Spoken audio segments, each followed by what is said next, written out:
Hey guys, King of Charmanders here, and today I bring to you the best Skull Whistle guide and builds. The Halloween 2025 Hunting Horn Halloween for this year has brought us a brand new weapon, and it is called the Skull Whistle, which is a hunting horn, which happens to actually be the first Paralysis hunting horn in the game. Fun fact, we didn't have one before this one like I mentioned, and it was always a wonder, why didn't Great Gyros have a hunting horn? Or some other weapon? Well, this is why. They saved it for this occasion, and honestly, it does look pretty cool with a great design, and it's actually pretty dang good if we look at the overall analysis that we're going to go through in a bit. First, we're going to start off with the Skull Whistle forge requirements and stats. So, the Skull Whistle actually follows Great Gyros for upgrading materials. As you see right here, there's a reason why. Great Gyros mats are required in order for you to upgrade it after this event. So in order for you to forge this thing, you must finish the quest they give you during this event. To get the ticket, you need to forge Skull Whistle. However, during the Halloween event right now, Skull Whistle has a massive discount. So axe out all these materials until the end of Halloween 2025, the event. It only requires upgrade tickets and Wyvern gem shards. So right now, it's actually insanely cheap to upgrade these as long as you are grinding for those Halloween upgrade tickets. So again, this is a weapon that is insanely cheap for you to upgrade and make. It's factually really good too as a Paralysis hunting horn and the only one. So I implore you, grind, get hundreds. I think it takes 1,000 or so tickets to upgrade this fully, but yes, it's an easy 10-5 weapon as long as you're willing to put in the grind to get all those upgrade tickets, and I think the few Wyvern gem shards you need in order to upgrade it to maximum power. And the analysis I mentioned before, we're going to look at some data. Of course, data is amazing. Well, if you know how to run it, of course. And here's the Skull Whistle damage data. Here we compare the Skull Whistle versus other Paralysis melee weapon monster types as of Season 7. Which is pretty much just Volvidon and Great Gyros. And as we see here, Skull Whistle follows Great Gyros values at literally neck to neck for Great Gyros.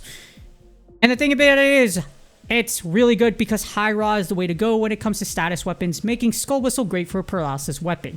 You don't have many options over here, but they've actually gave us something really good, and also right now it's actually pretty dang cheap. Actually, it's really cheap. So if you think I'm imploring you to upgrade this, please do so. It is really good. And I'm going to show more but details and what it brings to the table.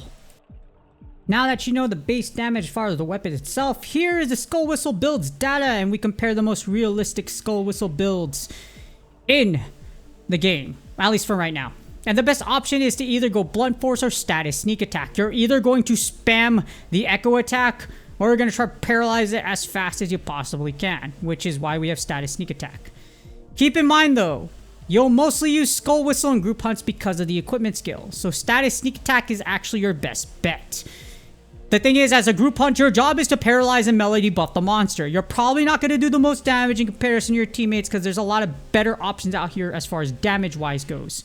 However, again, when you paralyze your job, again, stun monster, buff your teammates, and then allow them to go boom, boom, bang, bang, and destroy, or whatever they can do. Hopefully, they can do a lot to whatever monster you're taking on.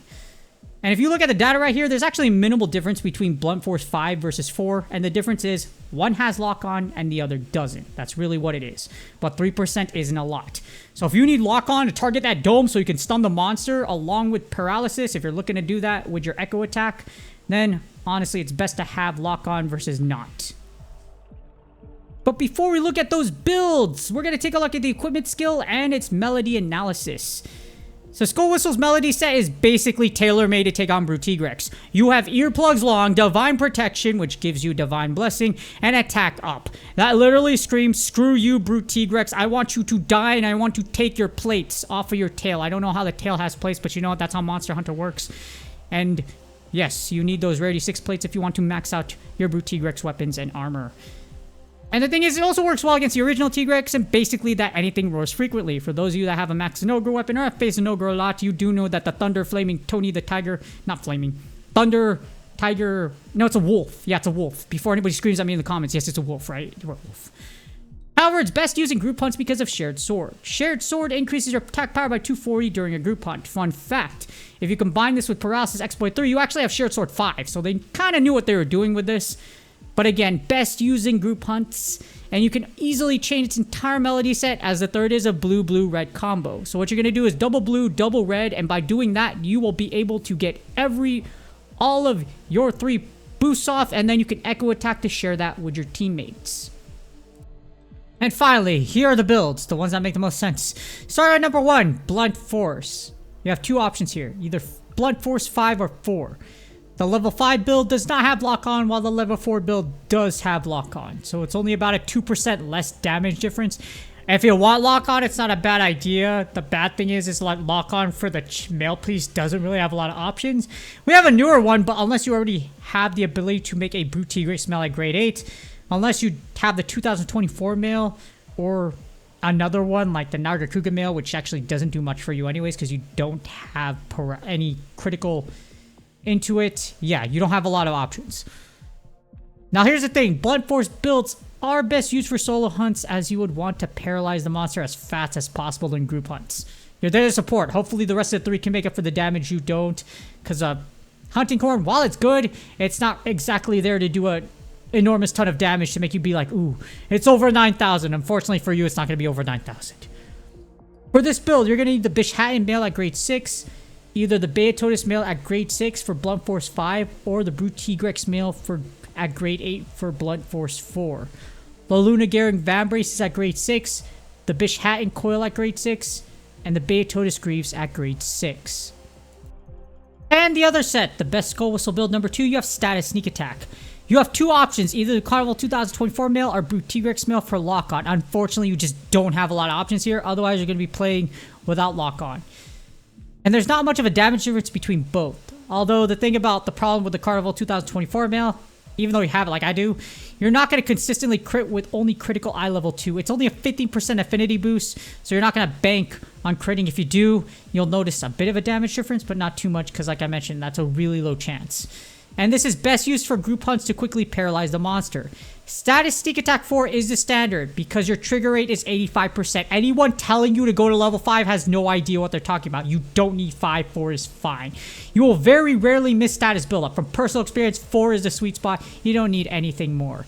And like I mentioned, if you're using Skull Whistle, you want to paralyze the monster. That's your job, and to get your buffs off as much as you can.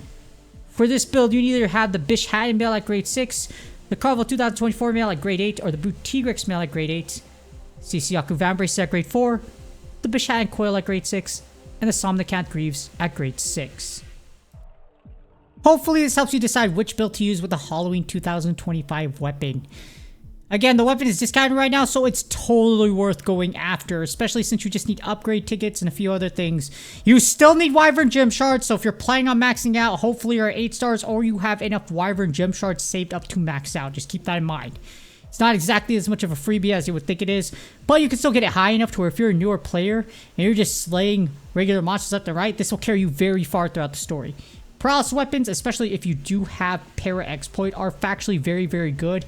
And like I mentioned, can carry you far, especially as a beginner or early game player. So this is definitely a special treat for those of you that haven't played Monster Hunter now for a while and you're just getting your feet wet or you're trying to blow through the 8-star story. This is a really good weapon to do so.